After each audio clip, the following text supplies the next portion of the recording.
Coaches, this is the 12U plan for tomorrow's skills. We'll do this for 2 weeks. There is a coaches meeting tomorrow night, so the coaches will be getting off a little bit early. We'll go from 6:40 to 7:30 with the coaches on the ice. In that last 10 minutes, Jacob and Frank, I want you to come up with a game depending on how many goalies we have on the ice. But we'll do 8-minute stations. So the first station is just an open pivot. So this will be on the lobby side, and I'll have Coach Lalonde here. If there's an extra coach, you can put him here or just put a player here for some of the time. What's going to happen, we'll have 1 or 2 pucks at the top of the line. This player's going to leave. First player's going to leave. He's going to get to the hash mark, or if it's this side the dot, and they're just going to make a flat pass to the coach. They're going to skate down, and they're going to open pivot. And as they open pivot, we're going to encourage them to get wide and get their toes pointed up the ice. Now, when they're making this pivot, I want them to shoulder check and take a look up ice right before they get their pass. So they're going to make their pass, skate down, pivot, get wide, shoulder check, skates up the ice, coach passes. They catch their pass. Now, if it's a righty on this side, I want them to catch backhand. So catch backhand and then touch it to their forehand, and they're making a forehand pass back in line, and they're coming to the end of the line. So it's really simple. It's just working on catching really a breakout pass, but getting our kids, right, a lot of them when they catch their breakout passes, their skates are pointed towards the passer. We want them to get them in a good habit of shoulder checking and then getting their skates up the ice, and also when they get this puck back, to take 2 or 3 strides before they make their next pass to the next player in line. To get the kids moving, we're going to go this side too, and they'll pivot the opposite way and make their pass back, and that way they can go on both sides and we keep them moving. The second station is just going to be called backdoor strength. We'll have Barkley Hall here. We'll have the kids line up on the dots and try to keep them jammed close to the dot as possible, because we're going to be using this middle part, which I'll get to in a second. So all that's going to happen is this kid's going to take off full speed to the strong side post. Coach is going to make a hard pass, and they're trying to redirect it into the net. What we want them to do is, a lot of times when kids go to the net here, their blade is going to be here, and it's going to be a hard pass, and the puck's going to go off of their blade. So what we want to do is, as they get close to the net, they have to angle their blade, right? They got to angle their blade so when the puck hits their blade, it goes towards the net, and they want to have strength on their bottom hand. So a lot of times when kids do this drill, their bottom hand is not very strong, and that's what causes the pucks to either go wide, or they don't get a lot of strength on it. So we really want to just get the kids confident with, making sure they score in these areas, and they have confidence when they go to the net for a backdoor pass or a hard play that they can execute that play. After they go for a few minutes, one skill I like them to work on is when they're skating towards the net, instead of looking at the puck the whole time, let's have them glance at the net before they get that pass. So they're taking a quick peek at where the goalie would be. Hopefully there's a goalie in the net for practice. But if not, we could even put a bumper up and see if they can get it over the bumper. But I want them to take a peek at the net and stretch their panic point so they're not just puck focused the whole time. And then obviously after this player goes, let the goalie get reset, and then this player goes. If we can get 2 coaches for this, we can get an extra net on the ice and run it like this, and have a coach here, and then lines here, and they're just going here. That way we can get them more reps. This next drill, read, react, passing. Frank DiCristofaro is going to run this. What's going to happen is this player is going to have a puck, okay? If the puck is across from you, so if I'm this player, I have to take away one side, right? the player with the puck can only pass to the right or the left. So this is a read-react drill. So let's say I'm the player crossing the puck and I decide I'm going to take away this angle. This player's got to make a pass to the right side.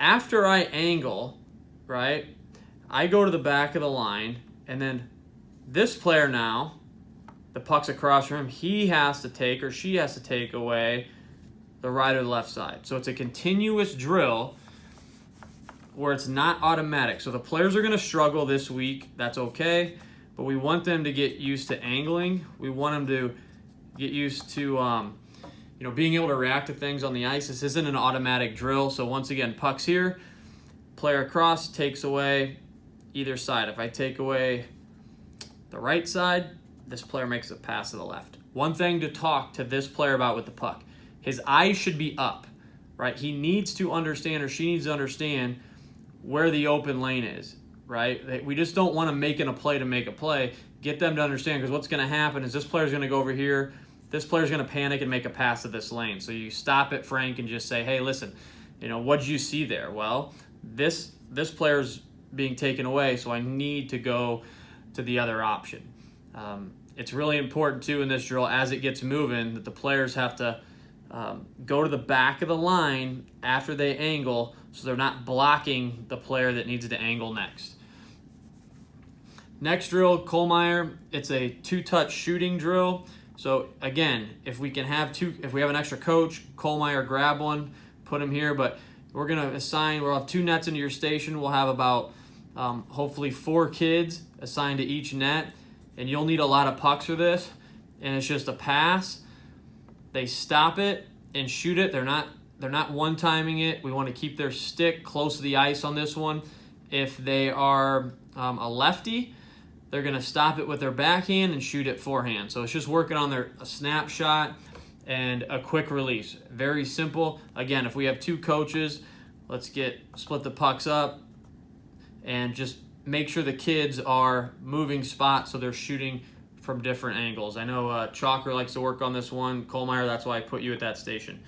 Next drill, 2v1 or 2v2 keep away and support. Paul Ward, you'll be down here. You'll have a puck. You'll have 2 kids, a 2v2. You'll chip a puck in. These players will battle for the puck. Whoever wins the puck will need to make a pass back to the coach. Once they make a pass back to the coach, you'll pass to either kid on that team. After you give the puck back, they need to make a pass to the player that's on their team to get a point.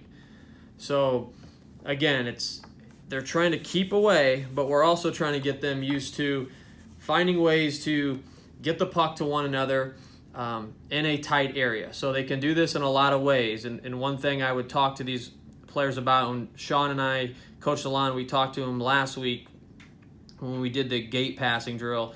But let's say there's an X with a puck here, and there's 2 O's on the X player. We don't want our other player way over here. If he sees that this player's in trouble and outnumbered, he or she should get in that battle.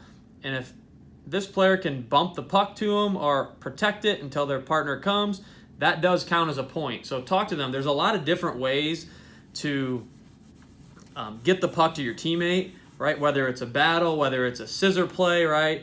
If I'm here and I start skating towards my partner, right?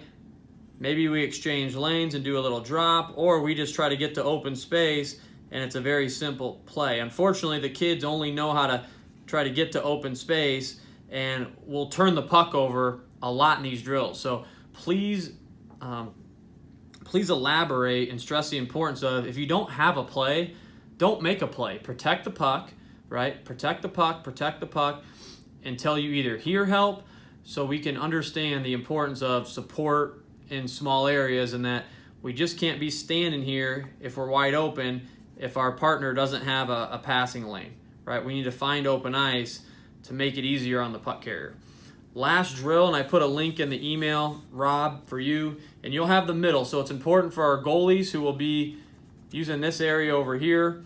And for Barkley, your station, keep the guys on the dots, please. right, and keep them close to the dot. So Rob McNary, your drill, you can go 2 at once. They're using the length of the ice.